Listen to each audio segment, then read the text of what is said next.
Good afternoon, everybody. Happy New Year. If we have not seen you, welcome to the DP21 2110 recipients evaluation focused webinar series, which today will be hosted by Arizona State University. My name is Dr. Dana Hunter. Pronouns used are she, her, and hers. I'm a co-investigator for Arizona State University's Office of Community Health Engagement and Resiliency, OCHR as we like to call it, a 2110 CCR recipient. I'm honored to be a part of this project, just meeting so many of you, working with our staff, the CDC, CCR staff, WASEP, and meeting so many of you from the 2109 sites. It has truly been a blessing and an honor. At this time, I'd like to take just a minute to share with you some information about ASU and introduce you to our dynamic team. ASU's OCHR is led by Dr. Mary Ellen Brown, who serves as the director of OCHR and principal investigator on this CDC CCR project. Dr. Brown not only brings authentic leadership and a huge heart and beautiful smile for all people, she has years of experience in community organizing and in developing and implementing evaluation and action plans for community-based projects. She's also assembled a strong team of leaders, which you see here on the slide and on the next couple of slides, leaders who have years of experience and expertise in providing equitable and culturally responsive evaluation services with and on behalf of marginalized communities. ASU, we are honored to serve as a CCR DP21 2110 recipient, right alongside WASEP, to provide evaluation training and technical assistance to CCR 2109 sites. I'm sure that several of the 2109 sites have been in touch with us, either ASU or WASEP, through a TA request or other means. And if not, we hope to meet more of you very soon. We are thankful to the CDC CCR team for the opportunity to work with you all in the 2109 sites as you implement your projects. We are also very excited to be in community with you all today. Today, I will be joined by 4 dynamic expert presenters and colleagues from ASU. Elizabeth Liz Hatch, who you will hear from in a few minutes, Turquoise Devereaux, Rena Patel, and Angela Rojas, who will provide information that we hope will further assist you in evaluating your 2109 CCR projects. In today's webinar entitled Introduction to Evaluation Frameworks and Logic Models, we hope to accomplish the following key objectives. We hope to help participants gain a base level understanding of some evaluation frameworks, to increase participants' knowledge of how to develop evaluation questions, including a breakdown of the differences between process questions versus outcome questions. Lastly, we hope to provide participants with knowledge and information on how to develop logic models and how to engage stakeholders such as CHWs, CHRs, and other relevant staff in the process. Our goal,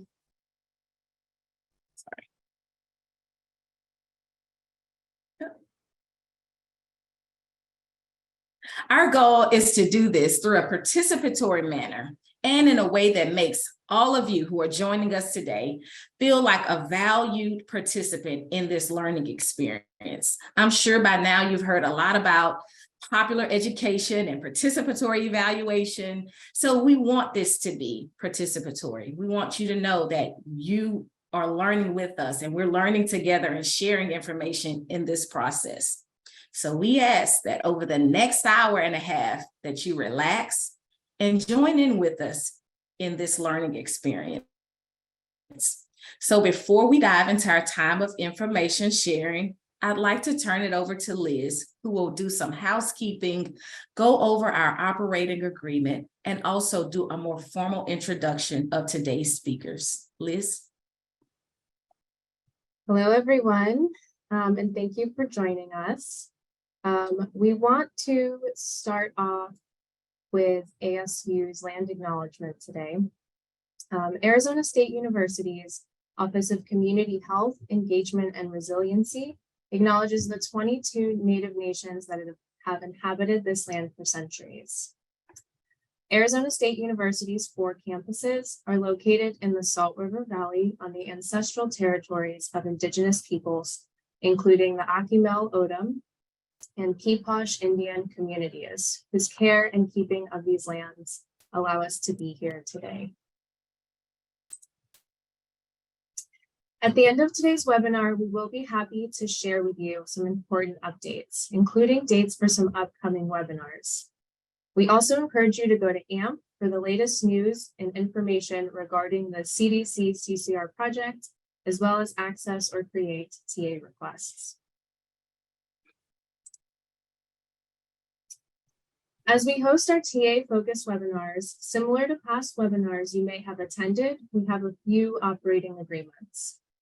Although much of today's webinar will be in a presentation style format, we will be incorporating some popular education techniques, and we will do our best to engage you, the audience, throughout portions of the presentation. So with that, we have a few codes of care that we ask you to honor. Please remember to mute your computer if you are not speaking. If you have a question at the end, remember to click unmute before raising your question.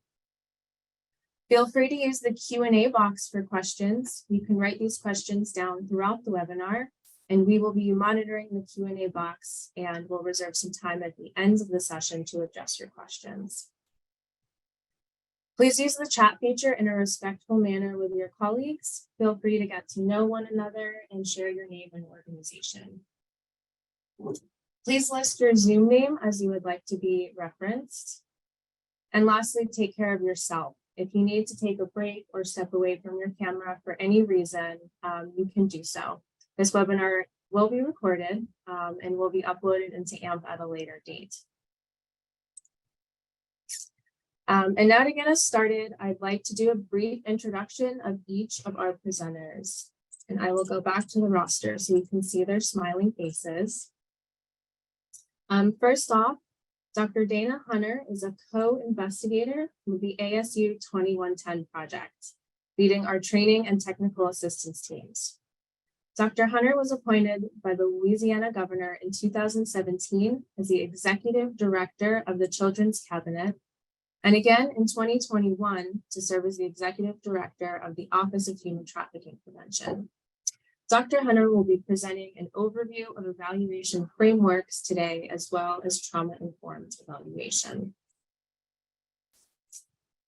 Next, Turquoise Devereaux is serving as a subject matter expert with the ASU 2110 project. She is part of the Salish and Blackfeet tribes of Montana and is a doctoral student in the ASU's School of Social Work. She has facilitated trainings and implemented programming on trauma-informed approaches to support Indigenous identity revitalization in educational and community settings. Turquoise will be presenting on Indigenous evaluation frameworks today. Reena Patel is also a subject matter expert with the ASU 2110 project, and Ms. Patel is a licensed clinical social worker and the Director of Education and Training at the Trauma Resource Institute. Ms. Patel earned her master's degree in social work in 2009 from the Tata Institute of Social Sciences in Mumbai, India. Ms. Patel will be presenting on process and outcome evaluation questions today. And lastly, Angela Rojas is also a subject matter expert with our ASU 2110 project. She has extensive qualitative research as well as program development and evaluation experience. She has conducted numerous studies within the Latino community, and she holds a master's degree in public health from George Washington University in biomedical sciences from UCSF. Angela will be presenting on building logic models today. And brief bios for all of our lovely staff can be found on the OCHR website. And I will post that link in the chat. And without further ado, I will turn you back over to Dr. Hunter. Thank you, Liz. And hi, everyone again.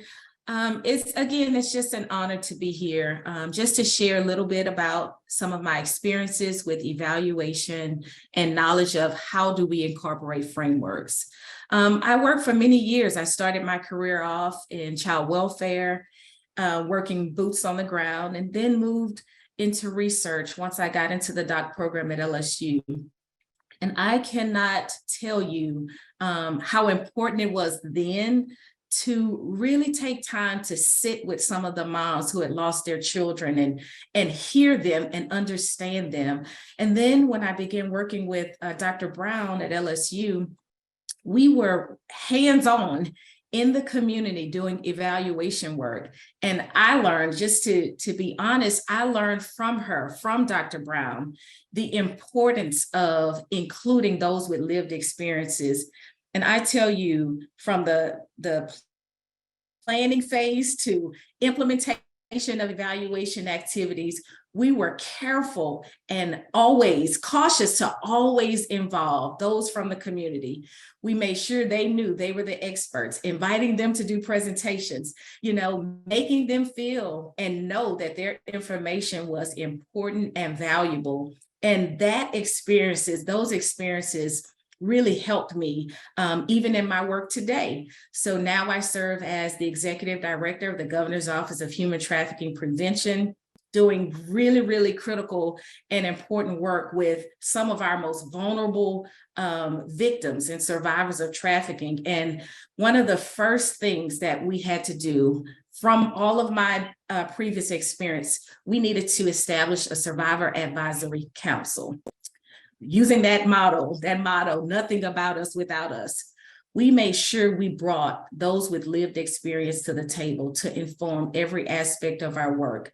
So when we talk about frameworks, many of the frameworks that we'll talk about today really involves leaning and trusting and relying on those with lived experiences, those who are from the community, those who can tell us, educate us, as I like to say sometimes, with all of our knowledge and degrees, they have a lot to share with us. And so without further ado, we're going to jump right in talking about frameworks. Next slide, please.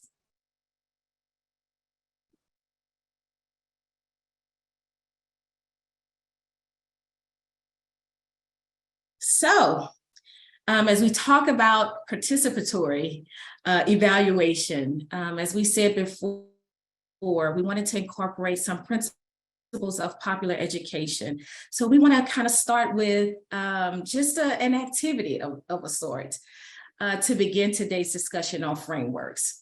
So when you see the image there, the house, the shaping of the house, if you can, just in the context of evaluation, someone just jump in, if you can put information into the chat box. Tell us what you see. When you that image, what do you think about? Let's see if you all have access to the chat. I'm about to. Okay. So it looks like you may not have access to the chat box. So what we're going to ask is if we can have a few brave volunteers to just come off mute and tell us what you think about when you see the framing of the house in the context of evaluation. What do you think about? You're a home builder, you're trying this, you have a project, and this is the start of your project. What do you think about? What's the relevance of the framing of this house? Someone jump in, and Liz, help me with if you see someone. We have some hand raised. Okay. I also see some comments in the Q&A, which everyone is free to drop their comments in the Q&A. I see dream in progress, future memories, foundation, a frame. Okay, dream and progress. All right, future memories. Okay, all right, foundation. Okay, give me a few others. Doing good. We have teamwork, manpower, stability. Wow, good ones. Wonderful, wonderful. Manpower. All right, I like that one too.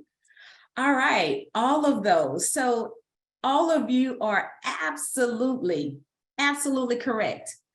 When we talk about frameworks, and Liz, if you could go to the next slide. In the context of evaluation, when we talk about frameworks, and let's get to the next slide, then we'll come back. We're talking about just that. Many of you just named it. If we're a home builder and we've laid out the blueprint, we have our project in mind, what we want to see, what we want for the outcome.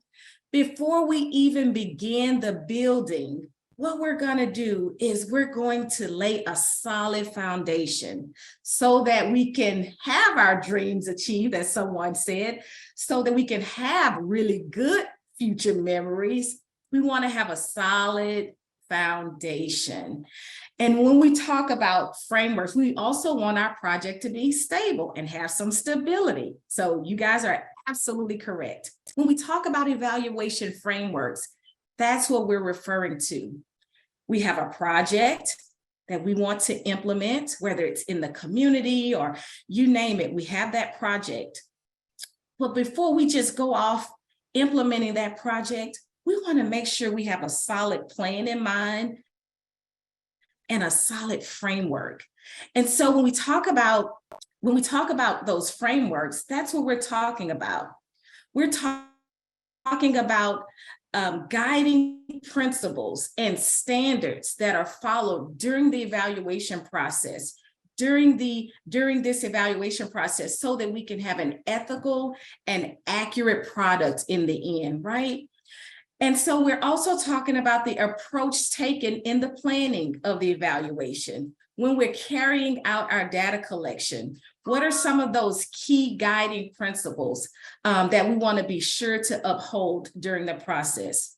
When we talk about frameworks, we're also talking about frameworks also provide us with justification for why we're doing specific actions. Why are you involving them? Why did you invite the members from the community to the planning meeting? So it provides specific justifications for our action steps that are taken in the evaluation process. And if we go to the previous slide on evaluation, let's just say now we have our framework up and now we're starting on the building. Now we're ready before we actually, if you look at that, the framing of it, now we're actually ready to put some more permanent structures up. Before you do that, before you put brick up and siding up, what might you do? Go back to that slide with the actual frames. And someone tell me, what might you do before you actually start to put the brick up on the house?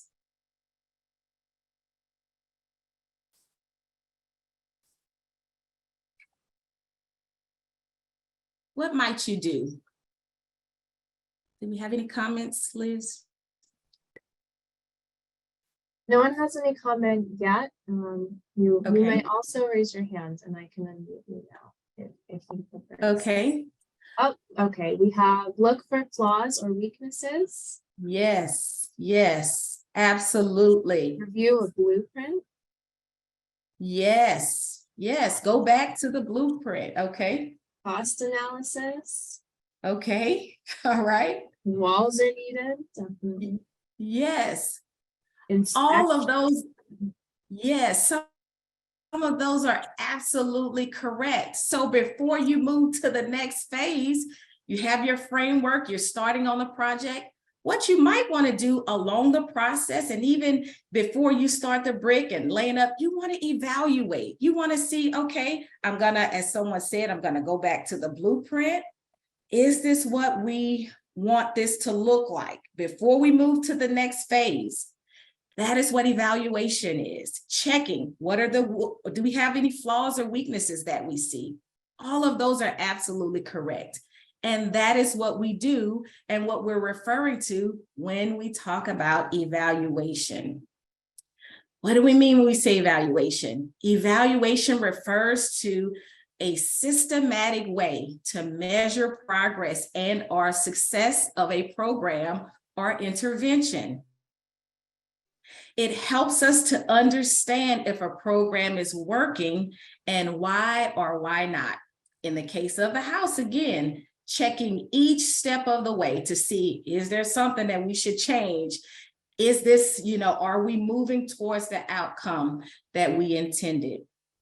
It involves the development of evaluation questions, which Rena will get to in just a few minutes or shortly. Performance measures and strategies for information gathering or data collection. Data is collected, analyzed, and used to determine programs' effectiveness and to assess areas where improvements can be made. Next slide, please, and we'll skip the framework. So again, as we said, that framing is very important in the process. And if we look at that, I like the image of the beautiful house that's finished. When we take time to implement, to identify a framework and to use that framework along the way, we are almost guaranteed to have a beautiful product in the end, a product that has been informed with those from the community and with those with lived experiences. We never want to just jump in like we're the experts. If we want those beautiful outcomes as we go about to collect data and gather information, we want to be sure that we're including those from the community. Next slide, please. So then, what are a few examples of frameworks? Some frameworks that have been used in public health and other disciplines are participatory evaluation frameworks. You've heard a lot about that. Popular education or people's education. Making sure, again, that we're hearing the voices and including those with lived experiences. And again, not just including their voice, but also listening and implementing some of their suggestions. That's also very important. Empowerment evaluation framework. The Indigenous evaluation framework, which Turquoise will share on in just a minute. Culturally responsive and equitable evaluation, understanding different cultures and how do we incorporate and include that as we're going about our data collection and analysis activities. Social justice-based evaluation frameworks. And lastly, and of course there are many others, but a trauma-informed evaluation framework, one of which I've used throughout my professional career. And so I'll take just a moment and give you some strategies, explain what trauma-informed evaluation framework is, and give just a few strategies to consider when implementing this framework. Next slide, please. Trauma-informed evaluation framework. Now, if you see the graphic on the screen with the guy having this drastic fall, it is important to understand that there are tragedies or traumatic events that we can experience that would cause us to be triggered that other people may not be aware of. So imagine if I have a fall and I break several parts of my body, I crack my ribs, I break other parts of my body. When I come around, let's just say it happened in a specific curve or in a specific place, when I approach that same place, I may be triggered. I may automatically slow down. I may stop. I may start having memories about that incident. It's important to understand we don't know the incidents when we go out and work with those in the community, and when we are gathering information, we may not know every experience that they have had that have caused them trauma. So it's important to understand a trauma-informed evaluation framework takes those things into consideration, okay? And so it addresses trauma and traumatic events, and also is having an awareness of those situations that we may know of that may cause re-traumatization. And this framework can be used in data collection activities and in dissemination of data. Again, as you see in the graphic, it takes those things into consideration, okay? So we want to do our best to take those necessary steps to minimize risks that trigger or cause re-traumatization. So then how do we actually use this in a data collection or analysis process, okay? We want to, first of all, think critically about which method we're going to use to collect data. Focus groups, interviews, or surveys. We want to consider which may be the more appropriate method. In the case of a focus group, where they may have more time to give more narrative like answers and responses, would that cause a client or a participant to become triggered? So we want to think about that. Interviews, when we're developing interview questions, we want to be careful, or administering an interview to keep doing key informant interviews. We want to be careful of open-ended questions that are triggering. We want to be sure that we do not use language in questions that may be demeaning or that are emotionally charged, because we never know what might trigger a participant. Using language like victim or assault or rape or abuse could be language that could be very triggering, or that could cause a participant to become triggered. We want to put sensitive questions in the middle or towards the end of a survey. Again, and one of the tactics or strategies that we use are also having resources on hand. Mental health resources or counseling resources, because again, we never know at some point during the data collection process if a participant may become triggered and may need assistance. We want to provide participants with multiple decision points throughout the survey or interview, when in some cases, participants may not have had control. So we may want to ask them, now I would like to ask you questions about your health experiences during the pandemic. Would you like to continue? That's giving them the control to kind of participate or opt out.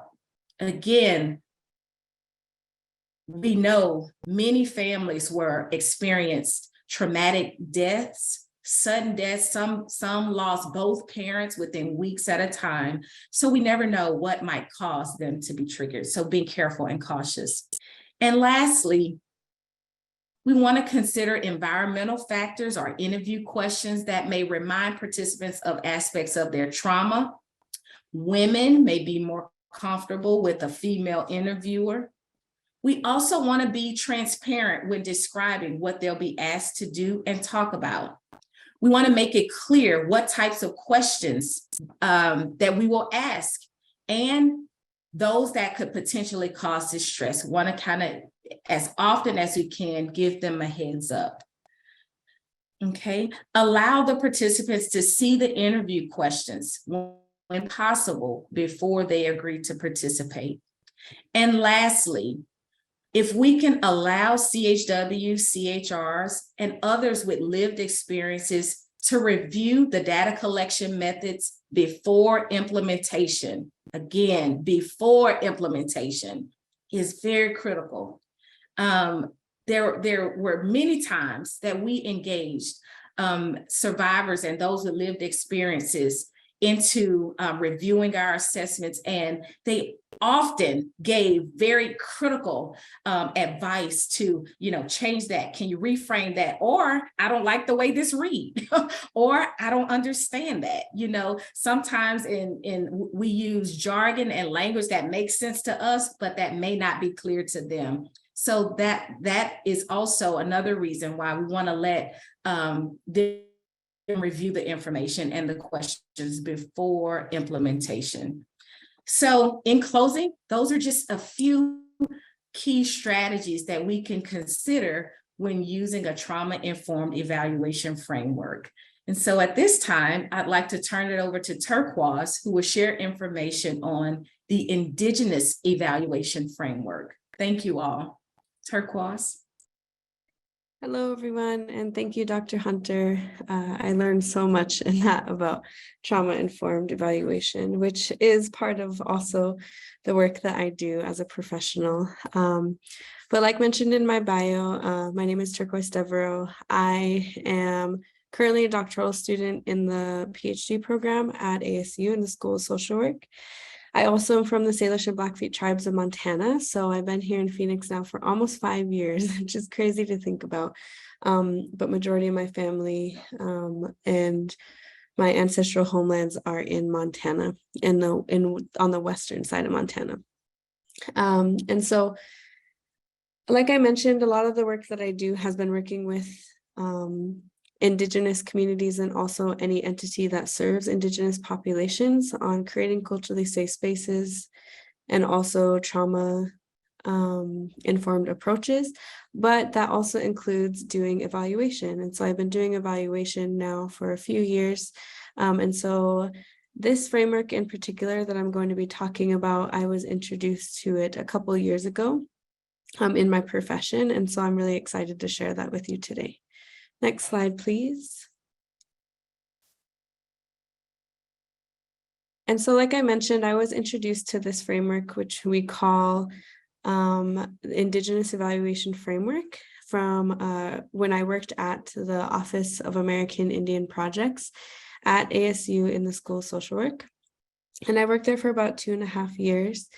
And I was the third-party evaluator for I helped along with my coworker to do the evaluation for the Gila River Healthcare Tribal Opioid Response Grant. And so in doing that, I took it upon myself to really dig deep into the frameworks that are out there when serving Indigenous populations, and in particular American Indian populations here in the United States. And also, what does that look like when you're putting it into practice when working with these communities? And so I provided, you'll see the citation here on each slide. That citation, that article is actually where I learned of this framework, and it will be provided as a handout. And so please, I always use it as a reference still in the work that I do. And so please use that for your, in the work that you do, and also for your reference. So within this article, you'll see once you get a chance to look it over, or if you are already familiar with this, I really appreciate and enjoyed the process that the authors did when creating this framework, the actual process of what we would say is, collecting data or gaining knowledge on what this framework should look like. They actually talked about how they did that. And so this was what we would call AHEC. So it was the American Indian Higher Education Consortium that actually talked to 34 tribally controlled colleges and universities, and they did focus groups with them in order to come up with and implement the framework that we're going to be talking about, which is the Indigenous Evaluation Framework. And so during these focus groups, the article in itself talks about what they would call the focus group shared wisdom and how they actually came to collecting this data. And then we will go into talking about the 4 core values of Indigenous evaluation and how you can use those core values within the work that you do when you're working with Indigenous communities. Next slide, please. So these are the shared wisdom that I thoroughly enjoyed reading, and also within the article they have examples. But the first is taking ownership. So when we're working with Indigenous communities in particular, taking ownership really means telling the story from the perspective of the communities. So that means that you prioritize the values and the aspirations of what the community needs versus going in as a researcher or as an evaluator and making those decisions for the community. As we know, throughout the history of research and evaluation, sometimes marginalized communities are exploited during this process. So it's really important to understand how not to, perpetuate that oppression that has happened before. And yes, it looks like the chat is working. So if you, so feel free to write your things in the chat too. And then the second one is traditional ways of community reflection and assessing worth. So this is really talking about those specific processes of decision-making and reflection that is determined by the community and or the tribe that you're working with. And the reason why we say community or tribe is because sometimes, or most of the time, you can also use this evaluation framework with urban Native populations as well, which means that there might be multiple tribes that you're working with. And this really just also takes into account that those specific processes also might include this generational aspect of understanding the past and the future. As Indigenous people, a lot of times we always take into account 7 generations before us, how we're impacting those people, and then also 7 generations that came before us and how our ancestors impact us and continue to play a huge role in our lives. The third was respecting and inviting elder knowledge. So elders are cultural and just large knowledge holders within our community. And so we hold them in a very high regard. And elders are always to be included because again, they process the knowledge of the community. And so in this instance, sometimes, with a lot of the work that I do with Indigenous communities, we would have an elder board or even when we were going to be evaluating or doing certain types of evaluation projects or data collection or even data analysis, asking elders or tribal leaders within the community of what that looks like for them and what they see the priorities should be was definitely a huge part of the process. And then role of time. Time can definitely put some wrenches in the processes of evaluation, especially when we might have a deadline, but building that trust and that level of respect from a community might take more time than expected. And because that is a priority when working with Indigenous communities. And so when we think about time in itself, thinking about time in a very linear fashion is actually very Westernized. And so when we think of collectivist communities, mostly BIPOC communities, Black, Indigenous, or people of color communities, we sometimes run off of a time frame what we call polychronic. So instead of monochronic. So I'm here to validate anyone in the audience or anyone who is presenting with me, if you run on what we would call people of color time or what sometimes we would call Indian time, I'm here to validate you. And it just means that you value time differently. And that might look different than a Westernized perspective of what we usually are expected to run on in our society. And so understanding the role of time in those cases is extremely important. And then the last is sense of belonging. So really appreciating each individual's role in their community. And when someone heals individually, you're also healing as a community, and really that collectivist way of functioning when we're thinking about healing, and also data collection, data analysis, and what does that look like from that communal perspective, but also understanding that every single person plays a role in their community and contributes to who the community is and even their Indigenous identity. Okay, next slide, please. So before we get into the 4 core values that came out of these focus groups of Indigenous evaluation, the other thing I want to mention is that a lot of times we, in a westernized society, we're told that a westernized education might be the only type of knowledge that we go into these spaces using or understanding. But it's important to know that as Indigenous people, we actually incorporate a few different types of knowledge within the way that we function, our knowledge set, and also sometimes in our spiritual customs. And so the first is traditional, so creation stories, right, that are passed down from generations, and also encounters with ancestors in the spirit world are sometimes definitely things that we hold in high regard in when we think about gaining knowledge as individuals or as a community. The second is empirical, which is really gained over time from many vantage points through observation. And so a lot of times, many of our spiritual customs or even sometimes Indigenous languages are actually still oral and are not all written.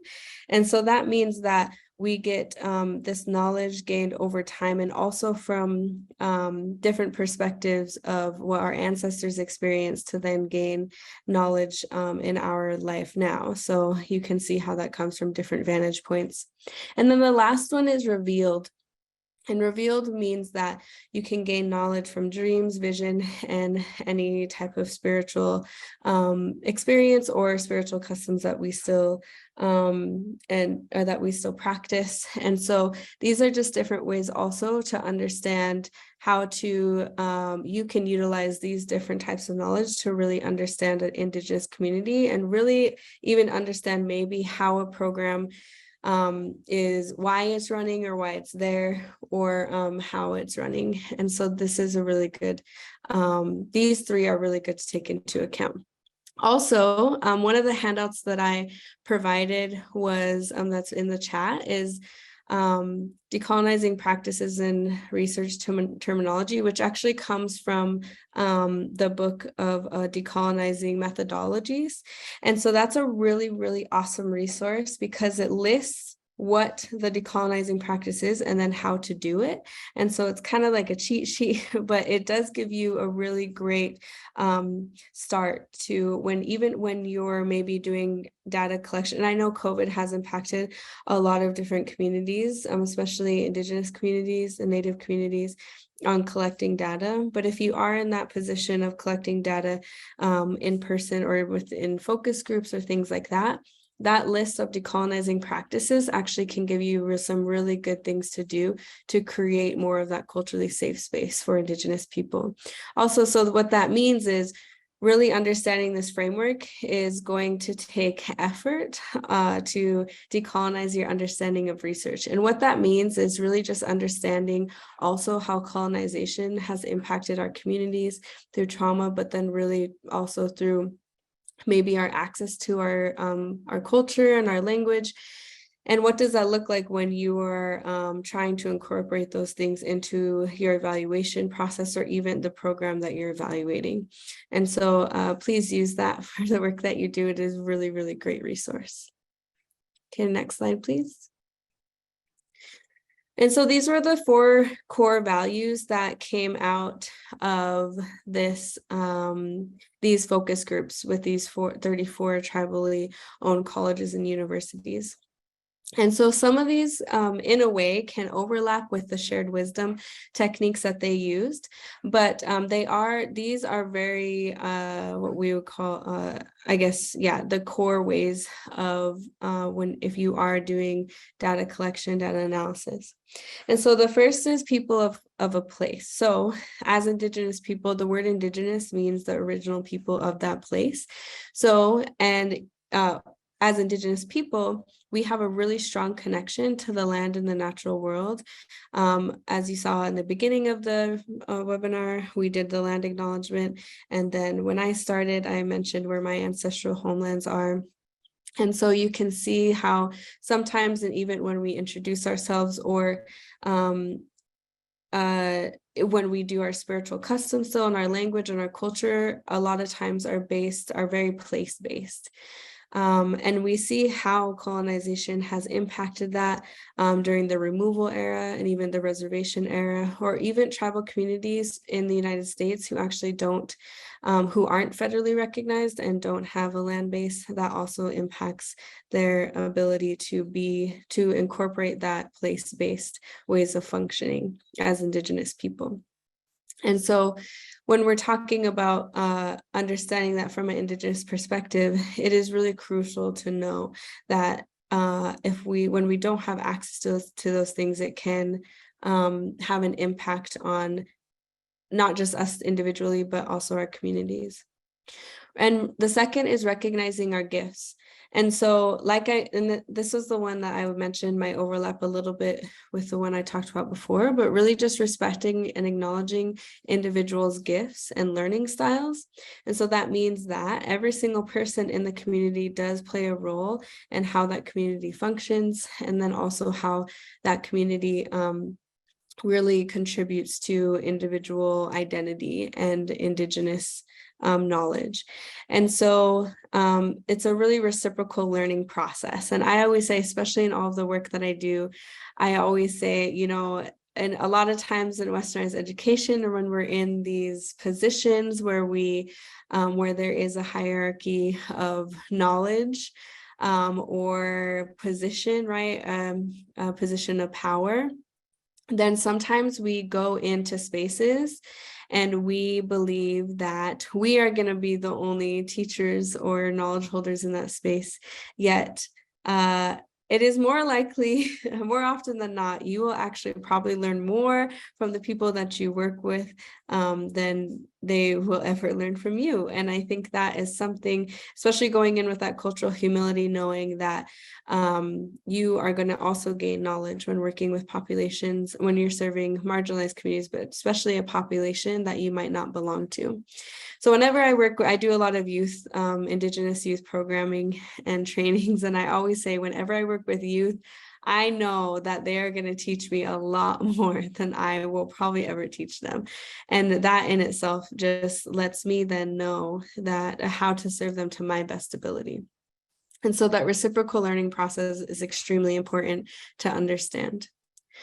Centrality of community and family. So because we're very collectivist communities, a lot of Black, Indigenous, and people of color communities function more from that collectivist worldview versus the individualistic worldview that we were colonized by.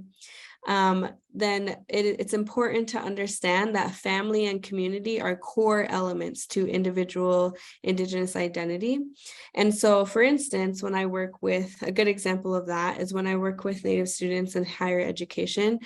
A lot of times as Native students, we go into helping professions that we can then use our degree to then serve our community. And I'm a perfect example of that, of dedicating my career and my education to my community.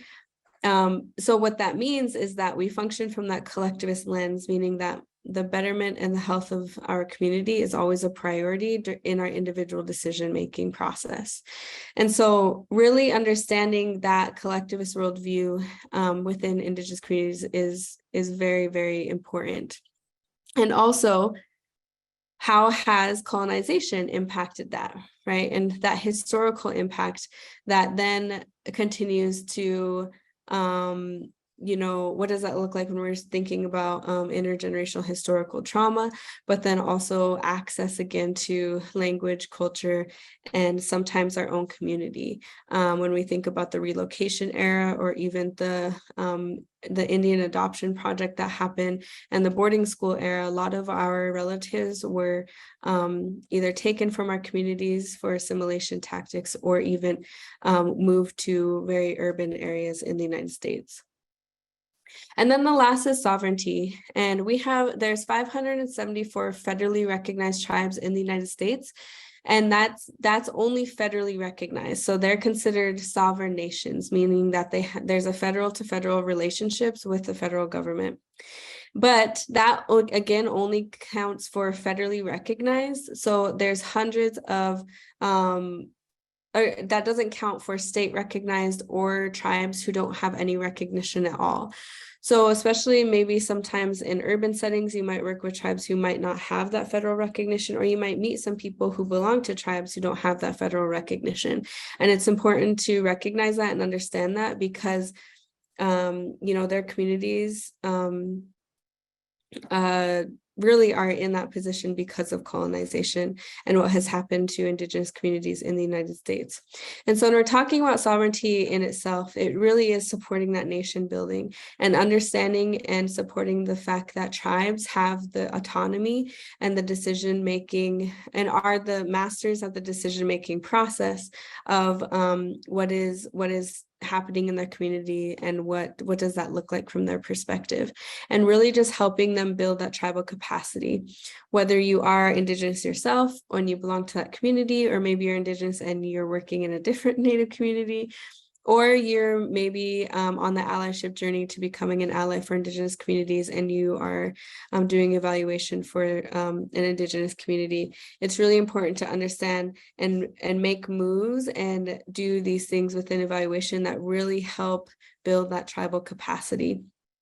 And as an Indigenous evaluator myself, even moving from, because I lived in Montana for all of my life, and moving to Phoenix alone, and really being exposed to this framework, and then being able to incorporate it within the evaluation I was doing at Gila River Healthcare here just outside of Phoenix.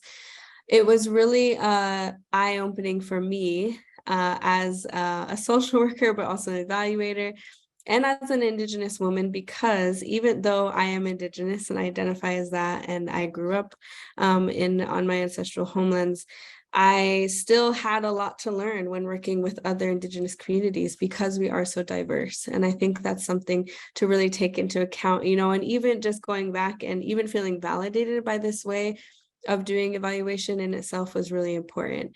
And so I hope that this information will help you move forward and when you're working with Indigenous communities, because this framework is definitely a really great resource to utilize when you're moving towards that more collectivist, anti-colonial evaluation process.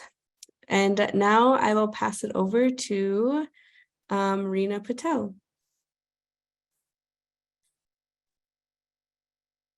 Thank you, Turquoise. Thank you so much. That was so insightful. I learned so much just listening to you talk about that, and such important information to put out there. Thank you again.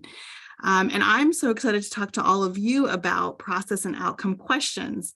Doesn't sound like something that would be very exciting to talk about, but I promise you that I will try to make this as exciting as possible, because I know at times there can be confusion around what makes something a process question versus an outcome question, and why it's important to have both of these types of questions in our evaluation strategy. And so hopefully I can shed some light on this. So let's go ahead and get started. Next slide. So I also want to just make a note that these slides were developed by Dr. Toya Graham. She's also a subject matter expert for ASU OCHR and was not able to join us today. So I want to make sure I credit her for these slides.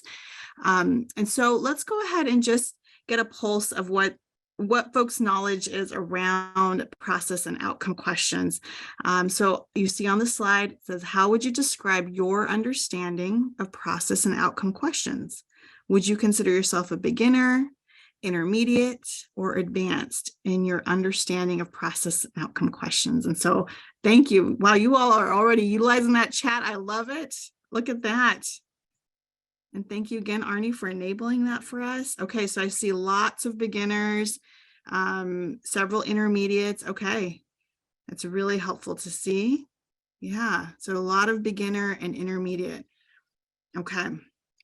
Well, great. So this is really geared for many of you, especially those of you that have said, you know, you're in the beginning of your understanding of what the difference is between process and outcome questions. Thank you so much for dropping that in the chat. All right, and we'll go ahead and just dive right in then. Let's go ahead and go to the next slide. And thank you again for your responses. That came in quickly. I can tell the folks are very, very eager to learn about this.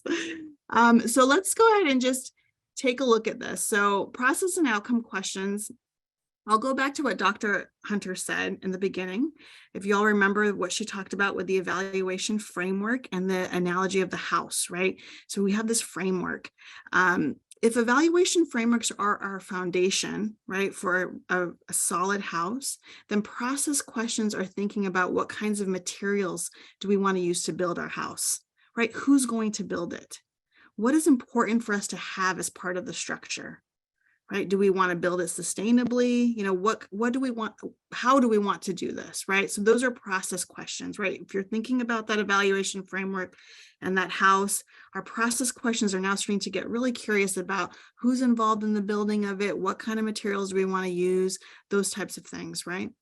Outcome questions are what kind of house do we ultimately want to build, right? How do we know we have the perfect house once we're done building it? Right, so you can see the definitions on this slide, and this is actually taken from your frequently asked questions in your AMP. So process evaluation questions evaluate your CCR program activities and the extent to which they have been implemented as intended, right, as intended. And your outcome questions measure program effects in the populations of focus by assessing the progress and the outcomes or the outcome objectives that the program is to achieve. Right, so let's break this down a little bit more.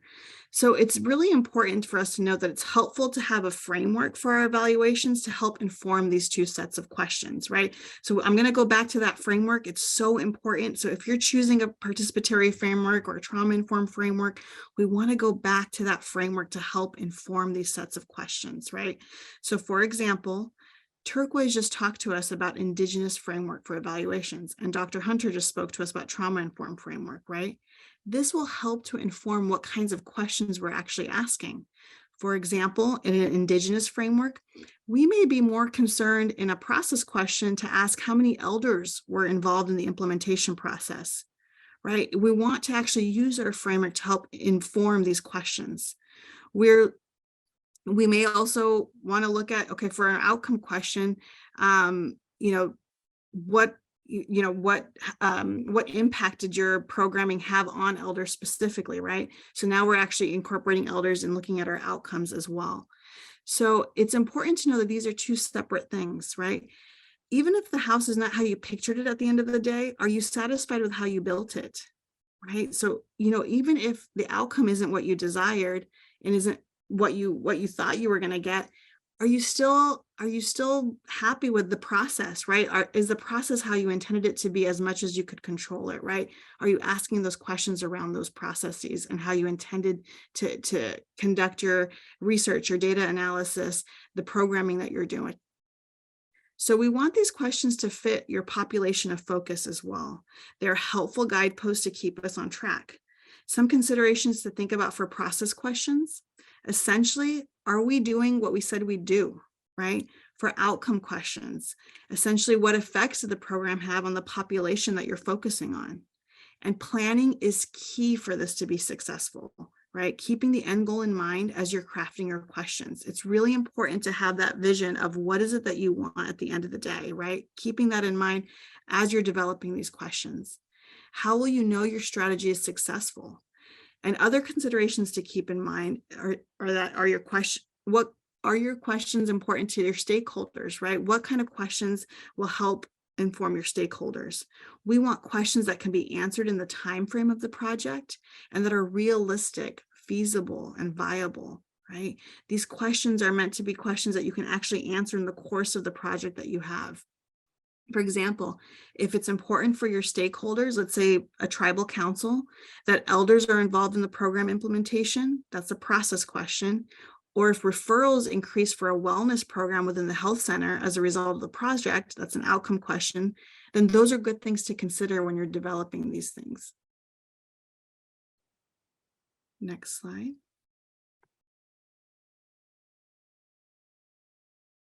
So this slide really takes a look at the process evaluation questions a little bit more, right? So remember, process questions, essentially, did we do what we said we do, right? What does success look like? And we're looking at the how, right? We want to begin with the end in mind, and you can plan this before your implementation, right? And so when we look at that evaluation and performance measure plan that all of you've submitted, or different sites have submitted, you want to really plan this before your implementation. And then after your implementation, you know, we get to see these in your annual evaluation reports, right? And so we're looking at what involvements do stakeholders have, which Angela Rojas will talk about a little bit later in logic models. But really, we're just getting curious about, okay, what activities were implemented, you know, and were they implemented as intended? How do you plan the activities? You know, are they, and this is something that we have some ability to control, right? So we have some ability to control as we can identify who has process control. We want to take our framework into consideration here as well. So for example, if we're using a participatory framework, do community members of CHWs, CHRs have a certain amount of control in the process of implementation and planning?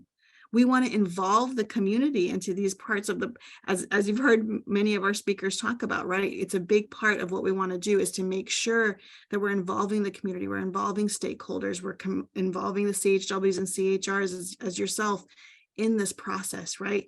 And is this reflected in the questions that you're actually asking? Also, when you're putting your reports together, we want to explain the story in your reporting, right? You can explain the story of your process when you're answering your questions. It's important to tell the story from the perspective of the community. And also, again, use your framework as guiding you in this in your report. So here's an example of a process question, okay? So what percentage of CHW state coalition members trained in this certain trauma-informed model, right? Another example of a process question, were at least 50% of the trainings conducted in Spanish? What percentage of the trainings were conducted in a language other than English?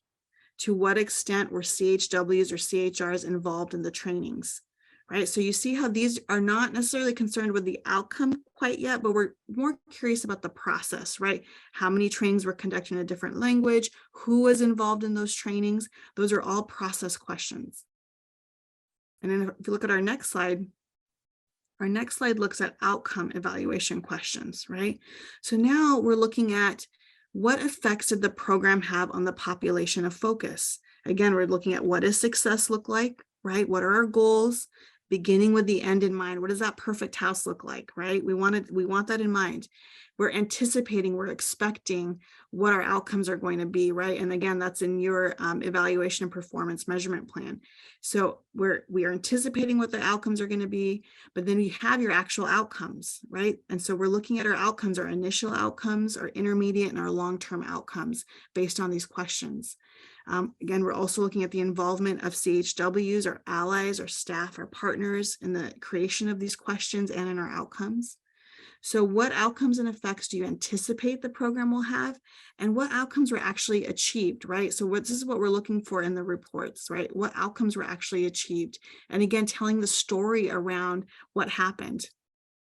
We have greater lack of control with the responses to these questions, right? With process questions and the responses, we have a little bit more control because we're involved in the process, right? And what these things look like and what our activities look like for the most part. But what we may not have control over is what happens with our outcomes, and they may be really difficult to explain as well. And we want to encourage you to go ahead and explain that, again, using the community perspective, different types of knowledge. As Turquoise just mentioned, if you're using an Indigenous framework, be able to use more than just empirical knowledge, but knowledge from stories, from history, right? What does this look like?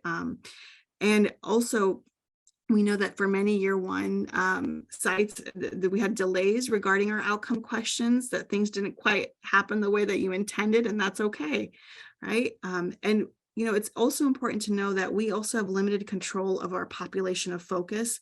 You can do the best you can, but I know for many sites that was really difficult to focus in on one particular population depending on what happened in the implementation of your activities. So I did mention that at times this can be difficult to explain. So another example of this could be changes in attitude and behavior of the community or participants in the program. So some more example of outcome questions. So here on the slide, you see, to what extent does a certain trauma-informed training lead to increased client referrals to community partners? Right. Another example, to what extent does providing trainings in Spanish impact CHW retention and participation in the program, right? Does offering trainings in Spanish increase CHW involvement? Right? This is an outcome question. And so I hope this was helpful and insightful in terms of just getting to know, okay, what are the differences between process and outcome questions? And it is really important to have both, right? It's not just we're looking at the outcomes of what is happening, but as so many of our folks on this webinar have talked about, the process is just as important to make sure that we are true to our framework. We're trying to do this by involving the community and really involving a perspective. And that's just as important as whatever your outcome is as well. And so I will now pass it on to my colleague, Angela Rojas, who will talk to us about logic models. Hello, everyone, and good afternoon. Thank you, Dr. Patel, on that insightful presentation about evaluation questions. I'm going to be mentioning a lot of those topics during my section, so hopefully some of this material will be new, but also somewhat familiar. Like Dr. Patel mentioned, I'm going to be going over the basics on how to build a logic model. Next slide, please. Okay, so what is a logic model? Many people say that a logic model is a roadmap for your program. It provides a visual representation of the relationship between a program's activities and the changes that you hope to achieve. So if we think back on that example that Dr. Hunter gave us at the beginning of the presentation, a logic model is going to provide a snapshot of what that house is going to look like. Okay, next slide.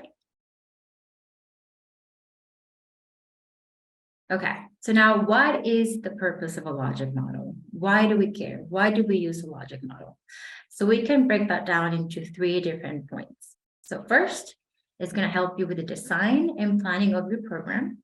A logic model can help you communicate the goals of your program. It can help you select specific and measurable objectives, and it will help you identify which activities and resources you're going to need to meet the program's results. Second, it's going to help you with the implementation of your program. So a logic model can help you identify and collect the data that you're going to need to keep track of your program's activities and of your program's process. And it can also help you make changes as you go. And last, a logic model is a great tool for evaluation. As we've heard earlier during the presentation, a logic model can help you determine if the activities are being implemented as you planned, if your program and your evaluation is making progress, and ultimately is going to help you determine if the program led to the desired result. Next slide. Okay, so now we're going to look at an example of what a logic model can look like. There are many different examples out there that people use based on what their program is. So here we have some like the most basic representations of a logic model and its main components. So we have your resources and inputs, you have activities, then you have your outputs, outcomes, and your impact. So these components can be grouped into 2 main categories. So on your left, you have your planned activities. So these are kind of thinking about the resources you're going to need to implement your program.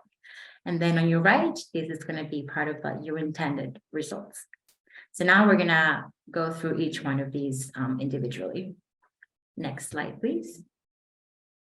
Okay, so first we have your inputs. So this is what are the resources that you're going to need in order to do your work.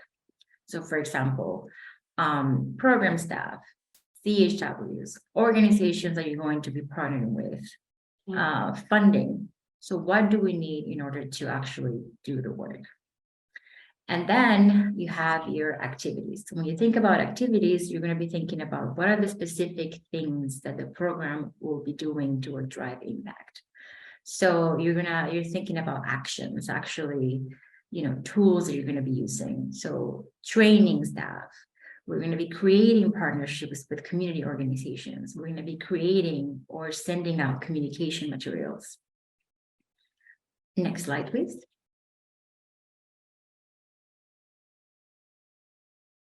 Okay, so now we're thinking about outputs. So this is the amount of product or service that the program intends to provide. So when you think about this, you're thinking about like, what are the direct results of those activities that we just talked about? So for example, we talked about an activity was training staff. Your output would be like number or staff that was trained. So these are all going to be tangible. They're going to be measurable events that took place. So like Dr. Patel was talking about earlier, these are going to be part of your process evaluation, right? These are going to help you document the progress of your program, and it's going to help you determine if it's being delivered as intended. Next, we have our outcomes, and these are going to be key changes that you expect to see in either attitudes, behaviors, knowledge, skills in individuals, groups, communities, organizations, or systems. So this can be described as short, intermediate, or long-term, depending on the objective, length of the program, and expectation of the program. And like Dr. Patel mentioned earlier, of course, this is going to be part of your outcome evaluation. Okay, next slide. So putting it all together, this is what a logic model could look like. So all of your inputs, activities, and outputs should lead to at least one outcome. They should all be connected. So like I mentioned earlier, this is going to be a snapshot of your program, so it can be helpful to use arrows, or you can use different colors to demonstrate the relationship between the different components of the logic model and how they're leading to your specific outcomes and eventually your impact. Next slide, please. Okay, so these are some of the main takeaways of this section. Do you want your logic model to be visually engaging?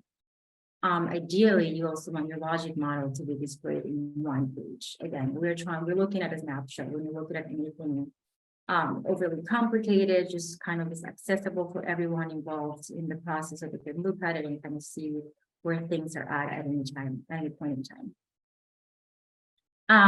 And also, as we saw, a logic model can help you develop evaluation questions, and like I mentioned, and keep track of the progress of your program.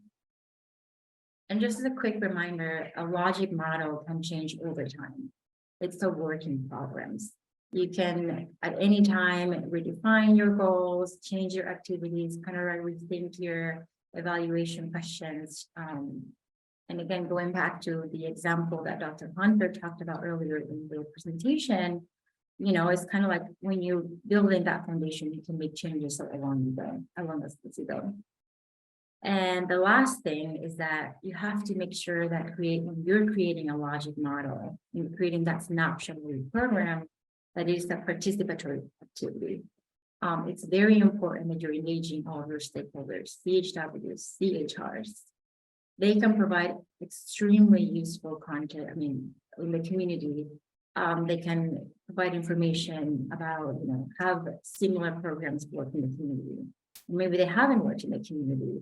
And in terms of evaluation, they can provide information as to, are the data collection methods appropriate? Do we think that it's going to take longer to build those relationships with community organizations? So again, it's extremely important to bring everyone together when you're building a logic model.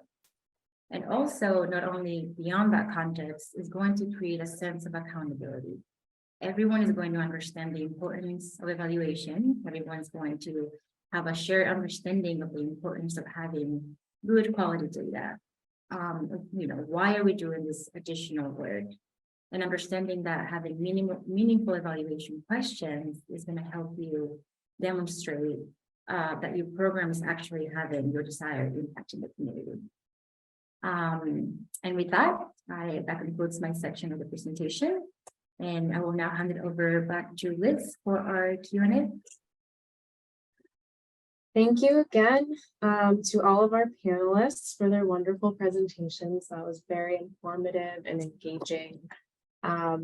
Please post any questions if you have them, and if applicable, who your question is for, which one of our panelists you'd like to ask.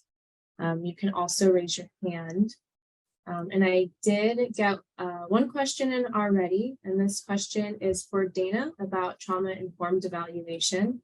This question is from an anonymous attendee, so feel free to post in the chat or in the Q&A if you have any follow-up. The question is, when it comes to sensitive questions, do you find that interviews are better, or that the power and support of a focus group is better? Yes, thank you. Thank you for that question.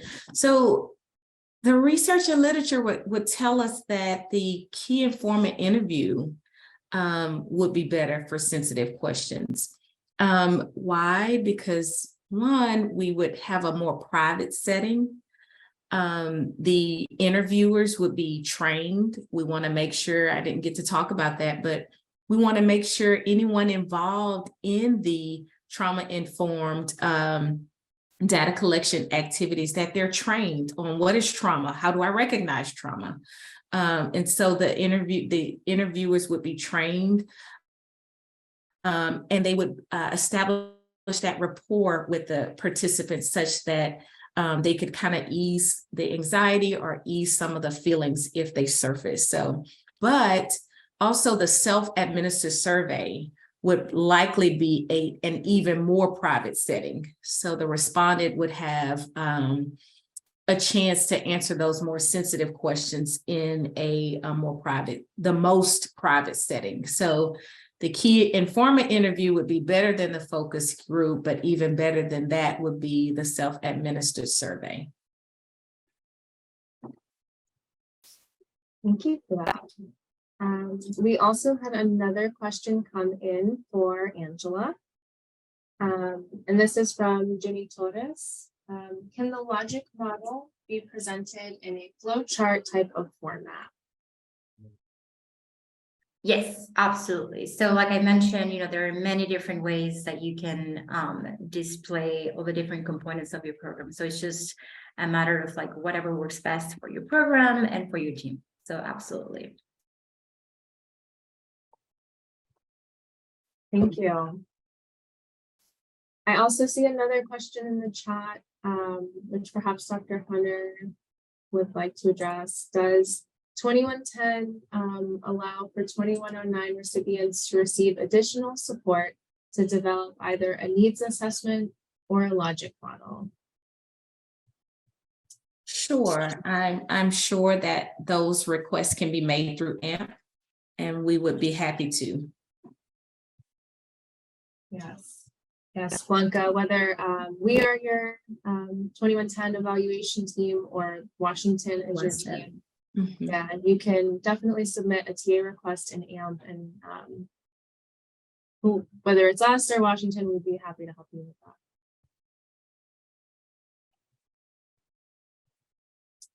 that. And we have a question from Ava.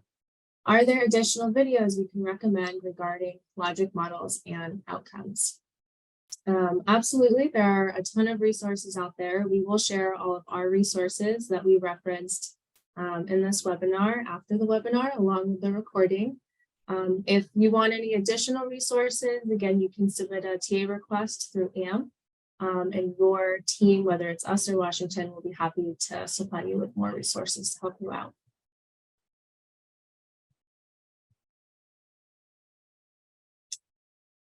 All right, thank you so much for everyone who posted a question. We would also like to extend a special thank you to the CDC CCR staff for their support and assistance with promotions and marketing, and each of our speakers and ASU staff members who helped make today's webinar possible.